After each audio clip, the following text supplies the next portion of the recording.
9 August RG Kar কাণ্ড, যে ভয়ঙ্কর নৃশংস ঘটনা, চিকিৎসক ধর্ষণ খুনের ঘটনায় একাই কি সঞ্জয় রায় যুক্ত নাকি আরো অনেকে ছিল? এই ঘটনার নেপথ্যে কি অভিযুক্ত সঞ্জয় রায়? এই যে বিষয় একের পর এক প্রশ্নগুলো উঠে এসেছে, যে কারণে পলিগ্রাফ টেস্ট করে সিবিআই। পলিগ্রাফ টেস্টে কিছু অসঙ্গতি মেলায় এবার ধৃত সঞ্জয় রায় নার্কো টেস্ট করবে সিবিআই। চিকিৎসক ধর্ষণ খুনের তথ্য যাচাই করতে নার্কো টেস্টের সিদ্ধান্ত নেয় সিবিআই। আদালতে আবেদন জানায় তারা। অবশেষে আজকে আদালত সেই আবেদন মঞ্জুর করে, অনুমতি দিল আদালত, সম্মতিও মিলল ধৃত সঞ্জয় রায়ের। এই মুহূর্তে একেবারে কড়া নিরাপত্তার মধ্যে দিয়ে ধৃত সঞ্জয় রায়কে শিয়ালদা আদালত থেকে বের করে নিয়ে যাওয়া হলো। সেই ছবি আপনাদের সামনে রেখেছি।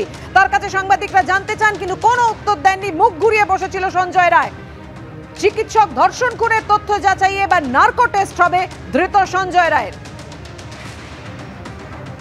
আর এর পাশাপাশি আপনাদের জানাবো, আরজি করে আবার পৌঁছে গেলেন সিবিআই এর আধিকারিকরা। দুর্নীতি এবং চিকিৎসকের ধর্ষণ খুনের তদন্ত করছে সিবিআই।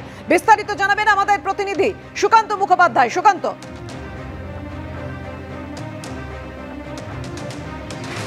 দেখো, একদিকে সিবিআই তৎপরতা কিন্তু আজকে দুভাবে দেখা গেল। একদিকে যেমন আদালতে ঘটনার দিনকে ঠিক কি ঘটেছিল সেটা যাচাই করতে তারা আদালতে গতকালকে যে আবেদন করেছিলেন নার্কো টেস্টে, সেটা অনুমতি দেওয়া হয়েছে।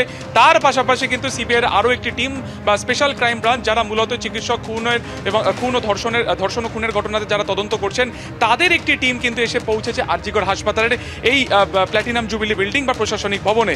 এবং সেখানে আজকে 9 জনের একটি দল তারা এখানে এসেছেন এবং তারা এই মুহূর্তে অধ্যক্ষের অফিস সেখানে তারা পৌঁছেছেন এবং আরও একাধিক যে প্রশাসনিক অফিস এখানে রয়েছে, যেখান থেকে গোটা আরজিকর হাসপাতালের প্রশাসনিক কাজ বা কার্যত দেখভাল করা হয়, সেখানে তারা অভিযান চালাচ্ছেন। ফার্স্ট ফ্লোরে তারা বিভিন্ন জায়গাতে অভিযান চালাচ্ছেন বা সেখান থেকে তথ্য তল্লাশ তারা করছেন। কিছুক্ষণ আগে তারা সিজিও কমপ্লেক্স থেকে বেরিয়ে সোজা এখানে আসেন।